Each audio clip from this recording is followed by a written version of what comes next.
And now, after years of planning, sweating, and going broke, here is the Boots and Whiskey Podcast with Jim Belisle. I'll alert the media. Why they would give this man a podcast is anyone's guess. Then there is what could only be a bizarre coincidence or something else. Welcome to the Boots and Whiskey Podcast with Jim Belisle. Fat, drunk, and stupid is no way to go through life, son. Country music and fine moonshine. Finally, a podcast that lets it all hang out. Let's level with America. Got your boots? Ready for some whiskey? These boots are made for walking. One of these days, these boots are gonna walk all over you. And now, the Boots and Whiskey Podcast with Jim Belisle. Hey everyone, Jim here, Boots and Whiskey Podcast. Welcome back to another episode of the show. Today we have Aaron Ball of the Aaron Ball Band on. If you are into the Texas scene at all, you have seen these guys come through. If you live in Texas, you definitely know who this band is. Aaron's got some cool shit going on. He has done a lot of cool stuff. We really enjoyed talking to him. I learned a lot of things that I didn't expect, which is why I love doing this show. You know, I talk about it all the time, right? We find out things as they happen. There's no script, there's no nothing. It's just pure country music talk and conversation. It's like we say, right? Real people, real stories, real country. And we absolutely love everything we've learned here. There's some cool stuff coming up. Aaron Ball has announced that they will be opening for Shane Smith and the Saints in Idaho. You're going to learn that Aaron is living in Idaho. Not sure why, but whatever. To each yours on. No, we give Aaron a little shit for that, but gave a perfectly great explanation on why he's still in Idaho, and it's very commendable. That's the word, right? Anyway, so sit back, relax, enjoy our conversation with Aaron. Aaron, thank you from the bottom of my heart for being here today and telling your story, and hopefully everybody else enjoys it too. Thank you to our friends at the DCU Center, Off the Rails, LH Coffee, Whiskey Grail, 10th Mountain Whiskey. The list goes on and on. You know, without you guys, without your support, without you folks listening and watching this, we wouldn't have a show. So thank you from the bottom of my heart for being here. Sit back, relax, enjoy. Like I said, real people, real stories, real country is what you're getting here at the Boots and Whiskey Podcast. Enjoy it, and we'll see you on the flip side. Cheers. We're gonna just have a little fun, man. All right. Well, I'm a little better off today than I was Monday, so we might be able to. That's good, dude.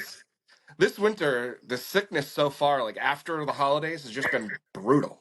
Oh my gosh, I don't even know what hit me. Like, I'm telling you, Monday night, I was like, yeah, I'm fine, I'm driving, and then I got parked, and I was like, holy crap, I might die. Yeah, you know, my youngest goes to a preschool, and they just got hit with norovirus, and you know, knock on wood, he never got it. Yeah. But you know, it's funny though, because we all had it last winter, like bad, like it went through quick, and dude, being sick period sucks, but being sick when it's cold as hell sucks even worse. Yeah, where are you at? Where are you located? We're in New England. We're in Massachusetts. Oh, okay. So yeah, you guys are cold and crappy too. Yeah. So you're in Idaho? I'm in Idaho. Yep. Like always. Well, that's where my home base is. We actually have a place down in Caldwell, Texas that we kind of like when we toured Texas. That's kind of home base down there. Sure. But all of us are originally from Idaho, so yeah. No shit. Yeah. No shit. You know, our buddy Colby Acuff is from out that way. Oh yeah. Yeah. And you know, when we had him on the show, he talked about the Idaho music scene quite a bit. Not much to say. What's it been for you? Have you been able to, do well out there, or are you the kind of band where you had to branch out into different markets to really, you know, have a good thing going? Well, that's a great. I mean, yes, we have played a lot locally in the past, but it is a dead end. I call it bar band purgatory. You know.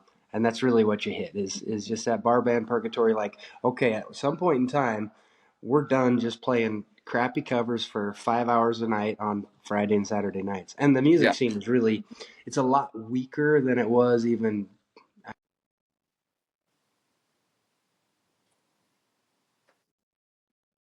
Sure.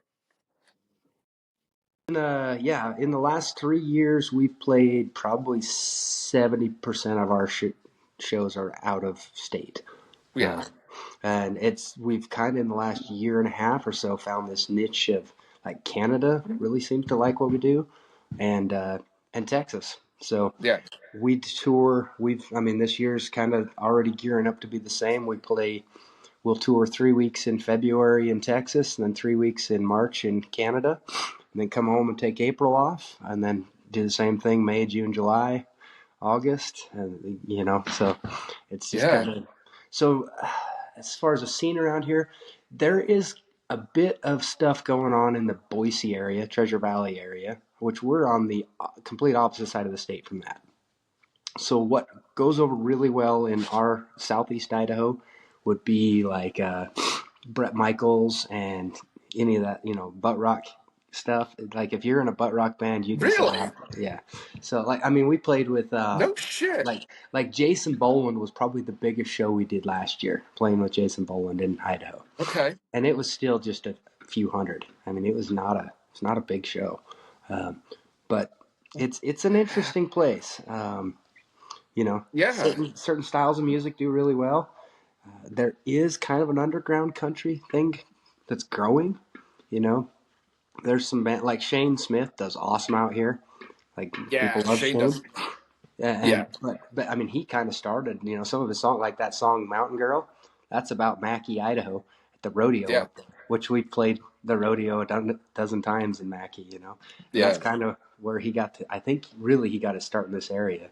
And, we've over the last few years we've really become really good friends with the guys over at Shane's camp. Yeah, and good dudes.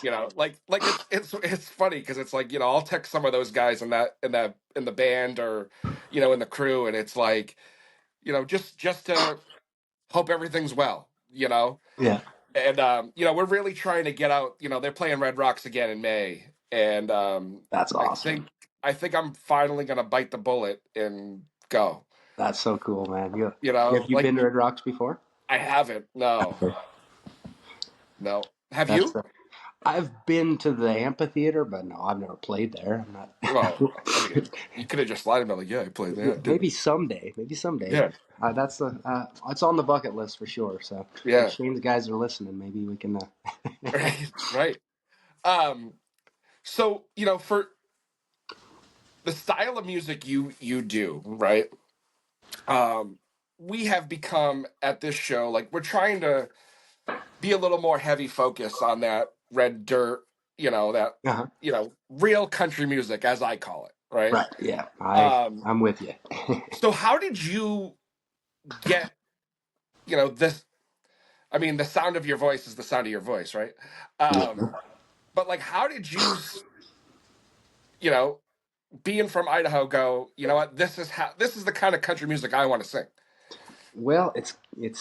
I guess we got some time, right? I got Honestly, all afternoon. I don't give a shit. I played in bands forever, but I was a drummer, man. Oh. So I never really never wanted to be a singer or considered myself a singer, but as a drummer, and I wrote a lot of stuff, and so I ended up, somebody's got to write the music, so Thanks. I ended up playing guitar, and I write a bit on the piano, and but how it kind of all got going, I was playing in a band. We did a lot of bar gigs and cover crap around in southeast Idaho in the immediate area, and ended up playing with a couple bands from the 90s back in the early 2000s, like the what was the name of the band?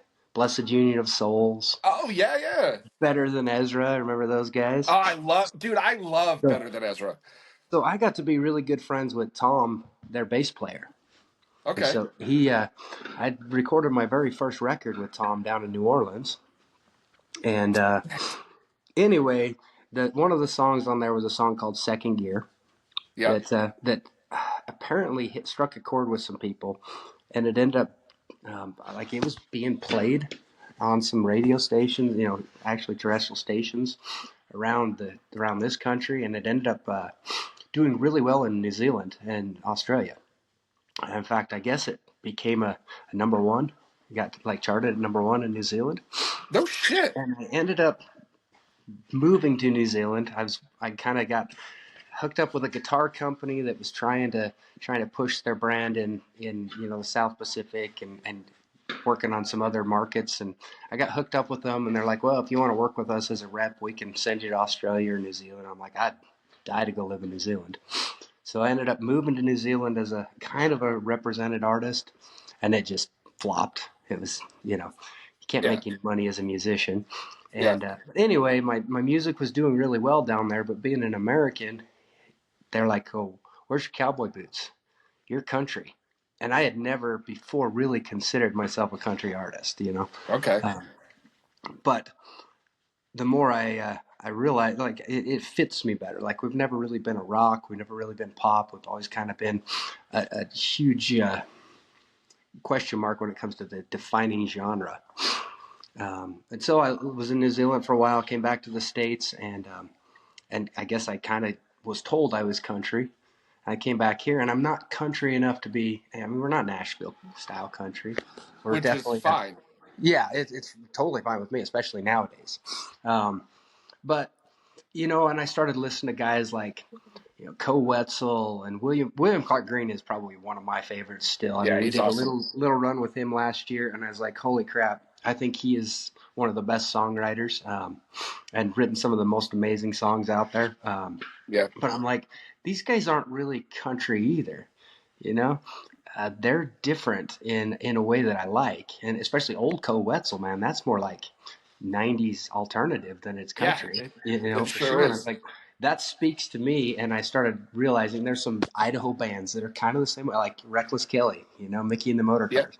Those guys, they have a country sound because the instrumentation. Hold on, I don't mean to interrupt you, but Reckless Kelly's from Idaho? Yeah, they're from Chalice, Idaho. No shit. Mickey and the Motor Cars, that's their they're all Braun brothers. So that Braun Brothers reunion that happens every August in Idaho, that's Mickey and all the Braun brothers coming up here playing at home again in Chalice. Wow. The things I learned doing this podcast, man. Yeah. So, I started listening to guys like that, and even who else am I trying to think of? Cody Canada, done a couple shows with him, and I'm like, Cross Canadian Ragweed is awesome, and they aren't really that country. They're more like what we sound. And I think that for so many years we've tried to define a genre, and then I started listening to guys like Shane Smith. I mean, you listen to Shane's stuff, and holy crap, some of it's country because he's got a fiddle. Yeah. But then you start listening to it, and he goes from rock to country to ballads, and same with like William Clark Green, same thing. That fits us the most.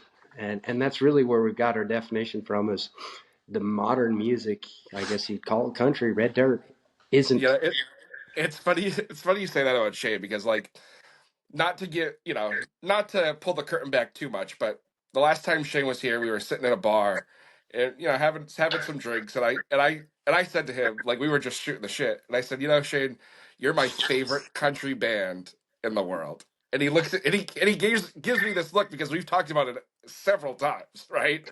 Yeah. And he's like, he'll shake his head at me every time I say it, because he doesn't consider himself a country band at all. Right. So it's kind of like like a running joke, and it's just, but you're right. The whole, everybody you've just mentioned, every time I talk to an artist from Oklahoma or Texas and have that Red Dirt sound, and I say a country band, they're so apprehensive. They're it's no, we're not. And it's I know what I mean. They know what I mean. But it's just so funny how these bands that are even played in, country playlists don't consider themselves country. But you guys fall under the umbrella. Right. Yeah, you nailed it, and that's really how we got where we're at. Honestly, I would have probably never even considered us country if I hadn't lived in another country that said, yeah, you're an American, where's your accent, and how come you don't wear a cowboy hat, you know? And Because country music as a genre in New Zealand and Australia is kind of a big deal, isn't it? it's growing so much. I played in a band with a kid down there. He's a guitar player, incredible guy, from Ireland. And that dude Okay. ended up going to Australia and was in like one of the top touring bands in Australia as a country guitar player. And just, Right. yeah, it's Because huge. I even see it with like the downloads and where people are downloading and listening to this podcast. And Mhm. like Australia, New Zealand are always in like the top 5 countries, and I'm like, what the fuck? It's You crazy, know? isn't it? Yeah. Yeah. It's It's, wild. well, I think the reason why I want to believe it is all these artists we've talked about, especially the new Red Dirt stuff, there's some honesty to it Mm. that isn't there in other music, I don't believe. You know, there's Yeah. everything's formulaic. You know, we want to have music that's relatable and, you know, predictable, but there's some honesty in Red Dirt music that just, I don't know how else to say it. Like, there's Yeah. vulnerability and honesty that you can't, and it speaks to people, I believe, anyway. It speaks It to me. does. And so, Yeah. 100%. You know, it's one of those things where, you know, even, you know, to bring it to Ko a little bit, you know, you even listen to like Ko's latest album, Nine Lives, right? Like mhm. there's something in there for everybody. Yep. Regardless of what genre you like or don't like or whatever, like the lyrics are there. You know, you guys, all of the artists we've talk about and write about shit that the quote unquote everyday person has either been through, knows somebody who's been through it, can relate to it, whatever, you know? And like, I see that as, you know, with a lot of the people I've talked to, yourself included, it's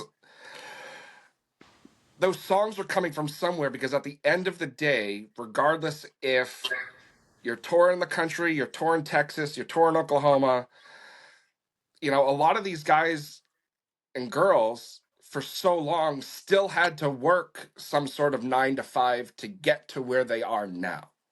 Yep. So it's no bullshit. And that's what I love about it. Yeah, I think that there's something that's, and I think most of and maybe I'm off on this one, but the guys I know that I've toured with and that I'm, you know, close with, they all write their own music still. Yeah. That's the difference too. And there's nothing wrong with songwriters and people playing other people's songs. I think there's something powerful about that. In fact, that song that I talked about earlier, that Second Gear, that was kind of like, I always joke about, that was my missed opportunity. The studio we were recording in was partially owned by a couple guys, you know, co-owners, and one of them happened to be, I didn't know this at the time, he was the manager for a band called Sugarland out in Nashville. And we were recording that song, and he came and talked to me a little bit about selling it. And I was like, no, this song is like, it's a pretty personal song, and it's something I think that's going to take us somewhere. And then I found out later, like, oh, he was shopping for songs for this up-and-coming band called Sugarland. I was like, dang, you know. You wish fucked I'd up, sold Aaron. it. Yeah, I'd You done screwed that one fucked up up. so bad. But at the end of the day, you know what? And I think that Jennifer Nettles would have sang that song amazing, but I don't know if she'll ever understand the way I sing it and why, you know? And Right. and I think that, again, back to where we started, like the reason why I think the stuff is so honest is because of that. Yeah. Because the guys No. that are writing it live it. Right. Now, with that experience, right? Did you kind of learn from that experience where it's like if somebody's poking around and asking, you may be a little more apt to be Dude. like, So, the guy that used to play guitar with me, anyway, yes. Their answer is, if somebody, we've got a song right now that I think is the guys in the band feel really, really strongly about it. They feel it's a great song. It's called Jesus Saves. Song Yeah. I wrote. We were driving down through the panhandle of Oklahoma into Texas, you know, and there's just nothing out there. If you've been driven that, you know, down through Colorado, and every other billboard is like either Jesus Saves, you know, have you met your Savior, or Trump 2024, you know, and it's just like all these. I was like, man, that is a beautiful backdrop. You can see for 10 miles out here, there's just no horizon. It's just, anyway, I wrote a song called Jesus Saves. It's a love song, I guess. And first time I played it in the van driving through Texas, the guys were like, "What is that song?" And every time we've played it since, it's just had great reception. Yeah. And in fact, we're finishing up recording it now if I get healthy enough to sing it. But that's one of those songs I'm like, I believe this is a really good, powerful song, but I also believe that if somebody like Shane or anybody that had the audience to make this song grow wanted it, I would do it in a heartbeat, because I think it deserves more than I can give it where I'm at right now. And Sure. so, yeah, as much as I'd love to say I'll never sell out, I also think, if it's a song that can help people and affect people, I don't know that I have the audience to do it. But if somebody else does, man, I'd love to see what that could do for somebody. So.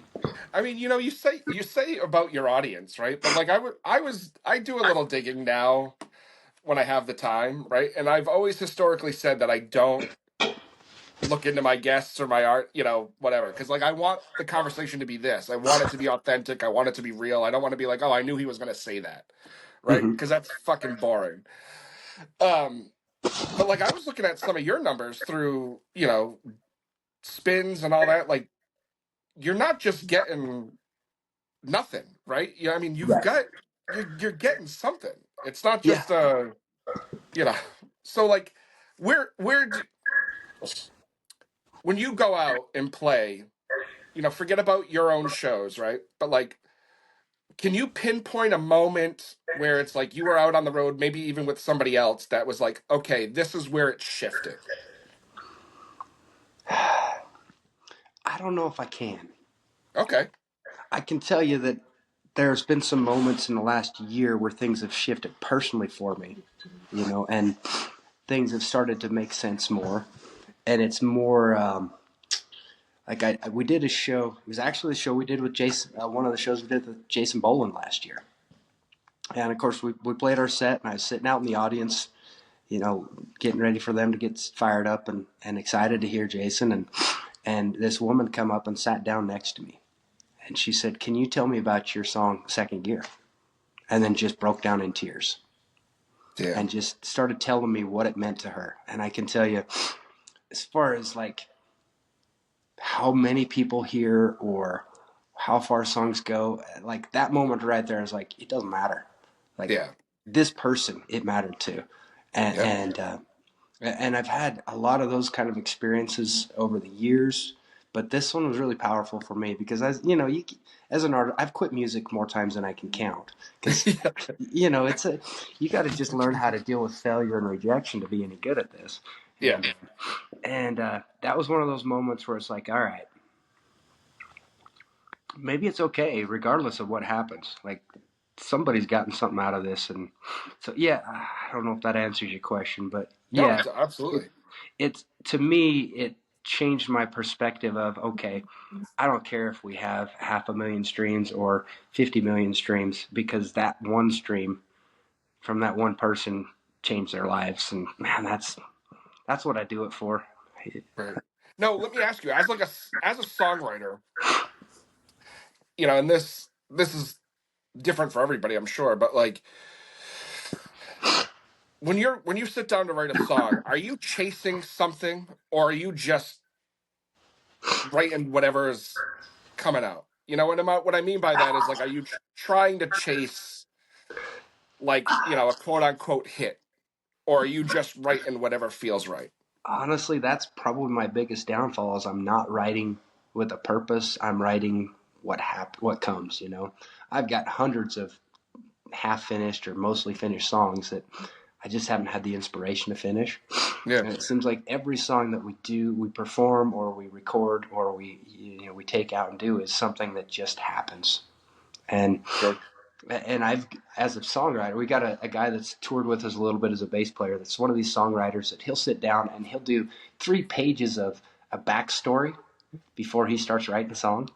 Really? And I don't know. I would love to learn to write like him. It's inspiring because he'll say, well, this is a story I want to do, and now I'm going to tell the story, and then I'm going to put it into words. And I can't do that, man. I just sit down, and if the moment happens and it comes together, that's great. And sometimes that's why I got so many half finished songs, because I got the moment happens and then you don't complete the sentence. But no, I'm not good at writing with a purpose or writing for something. It's more of, I think, writing to, I mean, like I told you originally, I was a drummer. Like, I just beat the crap out of stuff, and that was fun. Right. And then I started in high school, I started writing like poetry, and it was a more of a therapeutic thing. And then I realized, well, this is just songs. Like, Yeah. and I think it was more of a way to deal with things. And, for me, that's how it started. I never intended to be a songwriter or a performer. It just kind of has come this way. So, Yeah. I wish I could write with a hit in mind because I might be better at it. But That's fair. So where does a lot of the inspiration come from? it just life, I think, Yeah. Like we got 2 songs right now that I've written that we're in the process in the studio putting down. One of them's called "I Only Smoke When I Drink." It's a great song, I think. It's the whole premise was I was sitting outside a bar down in Waco, Texas, one night after a show, and this guy comes out and sits next to me and says, "Hey, nice show. You guys mind if I sit and have a smoke?" We're like, "No, go ahead." And he says, I only smoke when I drink. And then he goes down this whole story. Well, I'm here drinking because I'm doing this, and this is going wrong in my life. And so it all comes back to, like the whole, all our vices come in pairs, but it just kind of waterfalls. Yeah. Yeah. And It sure does. and my It sure idea does. was like kind of that book. If you give a moose a muffin or whatever, give a mouse a muffin. I'm like, and then this, and then he wants this, and he wants that, and that's kind of where the song came from. But yeah, it's just an experience we had with a guy. That's awesome. So, Now, do you have a favorite spot in Texas to be in? boy, I'll tell you what, I haven't found one that I don't like yet.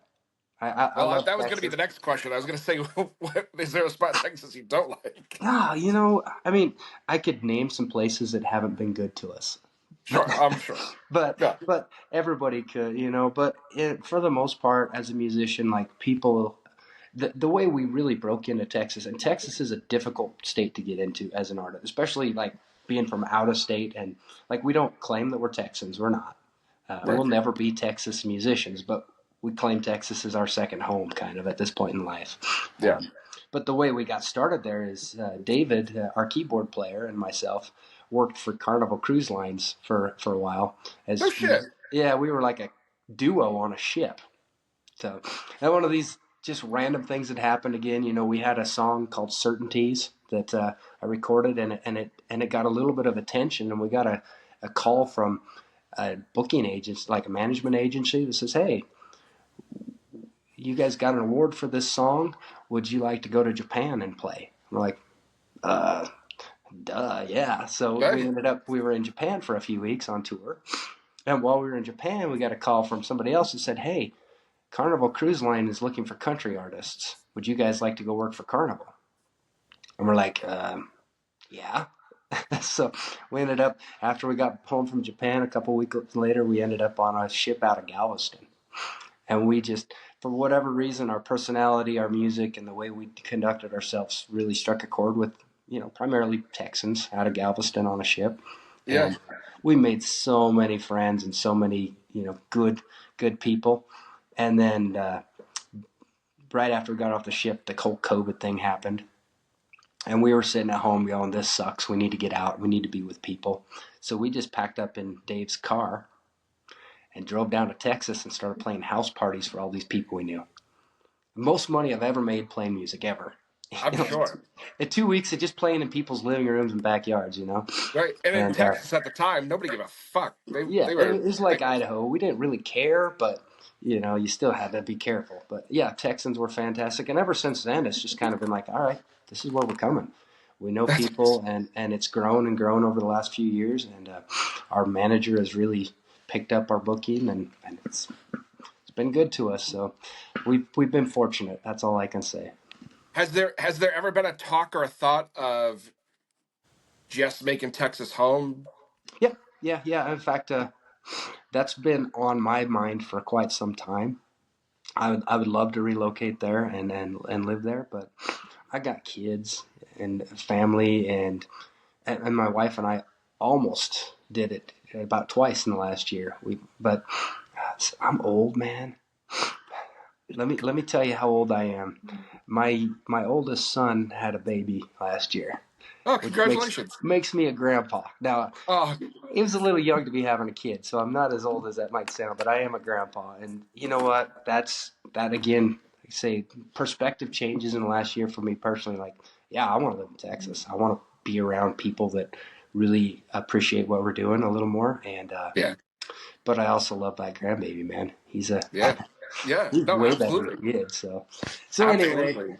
yeah, that's kind of put a little bit of a hold on things for now. But yeah, I think that's in the future for us. I mean, a lot of good band. I mean, the Low Down Drifters, they're now Fort Worth music scene staple, and they're Washington boys. Reckless Kelly again, they're Idaho guys that claim Texas. Ricky the Motor Cars, all these guys. So I gotta ask you, because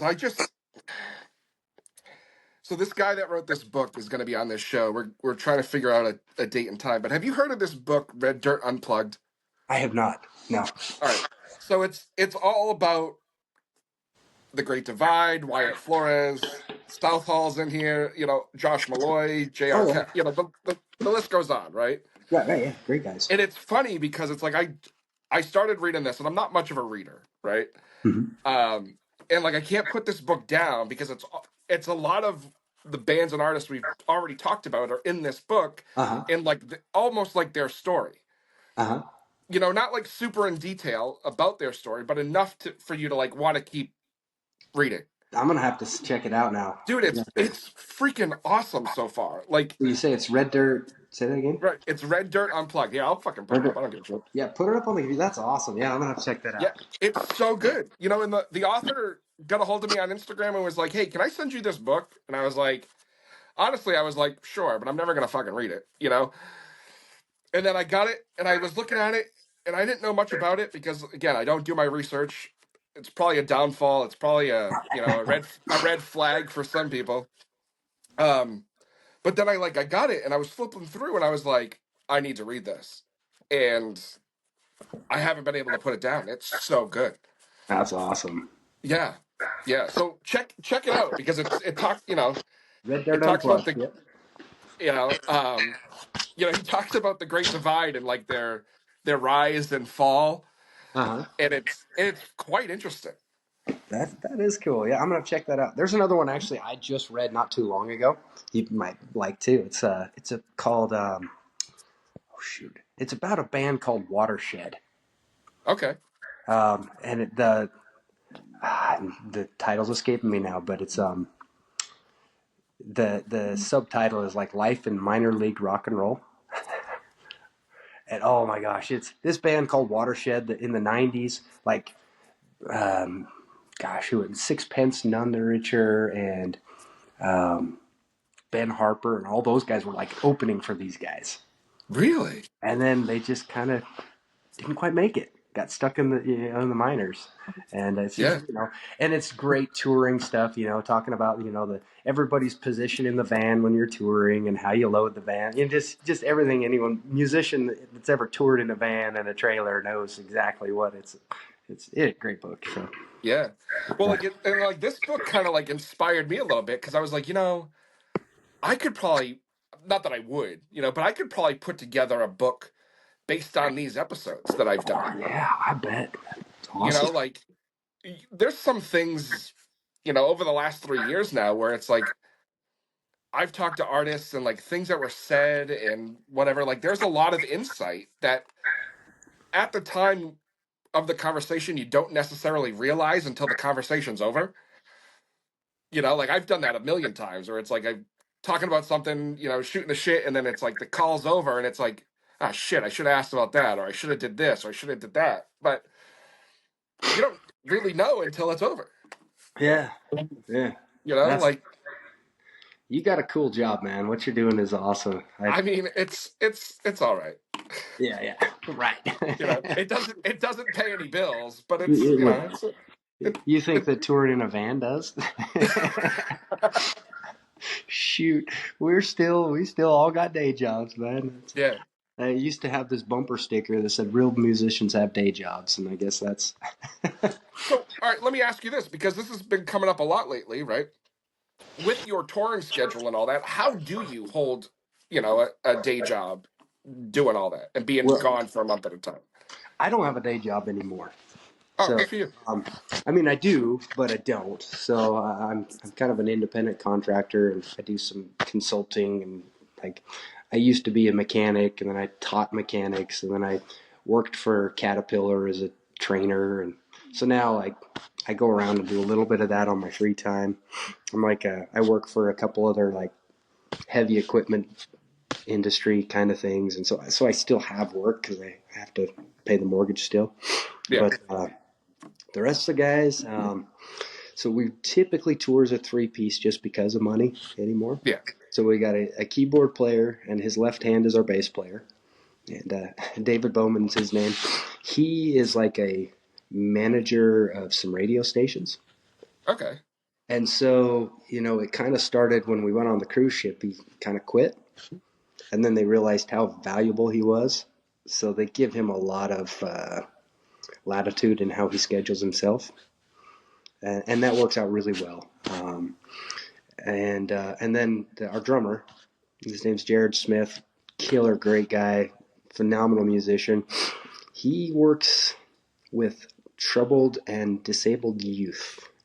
It's like helps them, at school or whatever. And so his is a little more challenging because we make money. We're in the red. We actually are doing well financially, but then all the costs come in. It isn't cheap to tour.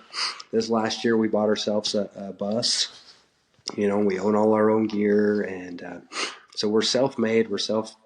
Everything's independent, and so it's not cheap. So we are making money, but a lot of it goes back into just sustaining. So Right. And it just depends. Sometimes we do well on shows, sometimes we don't. And when we don't do well, we all have to go home and figure out how to make money for the next few weeks before we leave again. Right. Right. Now, there's a lot of talk about, merch and stuff in the last year and, all that shit. How much of that do you see? Like, if you go to a show and you sell a t-shirt or whatever, like, does everything go back to you? For us, yes, because Okay. we are completely independent.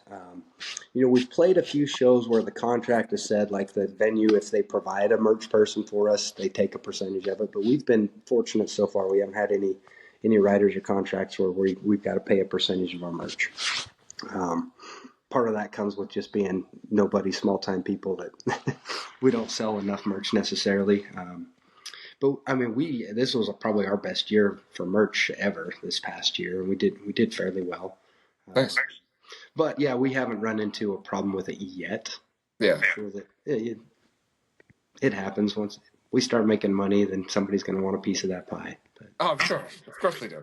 But being completely independent does really help. I mean, we self-fund everything; we pay for everything. So yeah, at the end of the day, it comes back in our bank account. Right, because I mean, you may have the cost up front, but once that's paid for, doesn't matter. Yeah, right. So nice. So yeah, our buying the bus this year, that was a huge investment for us, and it's going to take a long time to pay back. But just like I say, we're not 20-year-old kids anymore. And so when we out on tour, sleeping on couches and sleeping on van seats and freezing to death in a van with no air, no heating, no AC while it was fun at one point in time, it's being less fun. And it's more about when we go out, we want to actually really enjoy it. So, we've got a bed now, we got a generator, we got a fridge, we can eat, we eat well now. And it's ended up saving us a lot of money when we tour now. So, I'm sure. We got a place, no more hotel rooms and no more sleeping on floors and 7 guys crowded on a couch in a weird, nasty living room in Tacoma, Washington, kind of. Right. Right. Yeah. Grandpa can't sleep on the couch no more, kids. Yeah, right. It hurts my back. No, but it's actually financially, it was a huge investment, but we're truly hoping, we start looking at pay over time and what it saves us in in hotels and food and that. It's been good. So Yeah, that's again, awesome. it takes a long time to pay back. So hopefully this is a Yeah, good year for us. right. Maybe So what? somebody will buy a song. Right. Maybe Sugarland will. Yeah. If only you knew. Yeah. So what does 2025 look like for the band itself? Like, what do you? I mean, we talked a little bit about the touring, but like when it comes to releasing a music, the whole nine yards. What's it look like? So we've got quite a few songs that are in pre-production right now. Enough probably for a full-length album. Traditionally, we've typically tried to do like 4 to 6 song EPs when we put stuff out. Yeah. And so I don't know. We've got 3 songs that are right in the kind of final stages of mixing and recording right now, and we'll probably get a 4th on there and do an EP first half of the year. We've considered, as busy as we've been touring in the last 2 years, we haven't really slowed down enough to take time to write. And so most of the writing's kind of been done on the road in the back of the bus or the back of the van.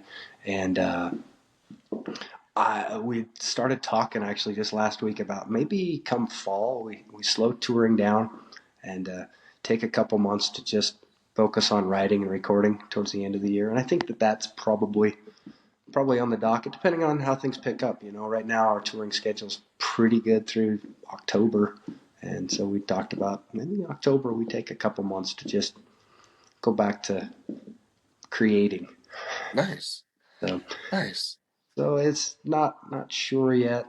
That can change in a minute. Maybe a song Yeah. gets popular and we have to go out more. And I wouldn't. No, absolutely not. Right. Absolutely not. Because I mean, what you've put out already, it's great. I love the way you guys sound. You're doing you're doing God's work with your music. That's for sure. I'm very happy we've kind of like stumbled across each other. Oh well, yeah. Likewise. Thank you so much for Yeah. for noticing us. Yeah. Hell yeah. And like, I'm all about. Sometimes this sounds like wonky, but like I'm a visual kind of guy, right? And you and the band, you hold yourselves together, and you've got a visual appeal, and that's also helpful too. Huh. And I don't look too bad for an old guy, huh? That's what you say. I mean, listen, I did not expect you to tell me you had grandchildren. Yeah. Well, like I said, I didn't have a lot of say in that situation, so I think it should have been about another 10 years, but I get that. It's I get one that. of the coolest things that's ever happened to me still. So way That's too awesome. young, but Yeah. very So blessed. before I let you go and feel better, I haven't really pointed out much lately, but because we are the Boots and Whiskey podcast, we used to talk about boots and whiskey quite a bit, and we don't anymore. So I'm going to ask you, what are your boots and your whiskey of choice? So I am a non-drinker anymore Shit. because of whiskey. And we always had the saying, win in Pendleton. We used to play in Pendleton, Oregon a lot. And man, anything Irish, Pendleton whiskey was one of my favorites, always. Yeah. And Nice. yes, boots, whatever's comfortable, man. The pair I wear pretty much anymore all the time, I think I found at a thrift store up in somewhere around Seattle. We were on tour and I found this pair of boots that just felt right. So Nice. I think I don't know what they are, honestly. I've got several pairs, but that's my gigging pair. Yeah. I used to have a big pair of nice square toe ones that I really liked, but then we did some touring and I was using one of those little SansAmp fly rigs because I wasn't packing an amp and a pedal board. We had to fly in some dates, and that little SansAmp, the buttons on the pedal board are like 3 inches apart, and I couldn't hit them with my boots on, so I had to get some smaller pointy toe boots, and these ones fit the bill, and they're comfortable. So Hey, that's all that matters. I don't know that I have a name brand that I like. I think Dave, our piano player, he's he's more into that stuff. He's got all kinds of hats and boots, and Yeah. he's Morgan, the guy that toured with us on bass for a while. That dude is like that's his thing. Like everywhere we go, we got to go to a thrift store. We got to find what's here, and that's. In fact, this vest I'm wearing right here. Look at this. Look at this thing. Found this thing in Gustine, Texas, at a youth ranch for like $1. I still That's wear it. awesome. That's awesome. I love that. Oh yeah. That's the way to stay. That's the way to stay in the green. Yeah. Well, so yeah, that's not a good answer to your boots and whiskey question, I guess. But No, it's a great answer to my boots and whiskey question. Pendleton whiskey, if I was still a drinking guy, would probably be my number one. Nice. And then we get into, like say, Irish. I'm a Jameson guy. St. Patty's Day is a great time of year. Yeah, it is. It is, especially out here. How about you? So I have a pair of Ariats that I've had since my birthday in 2020. So for the last almost 5 years, I've been wearing these Ariats that I absolutely love. They were a gift, and as long as they're still holding true, I will always wear them. I have a pair of Dixons. They're out of Texas. Those are like my fancy, if I'm dressing up, going out kind of boot. Okay. All right. And then when it comes to whiskey, I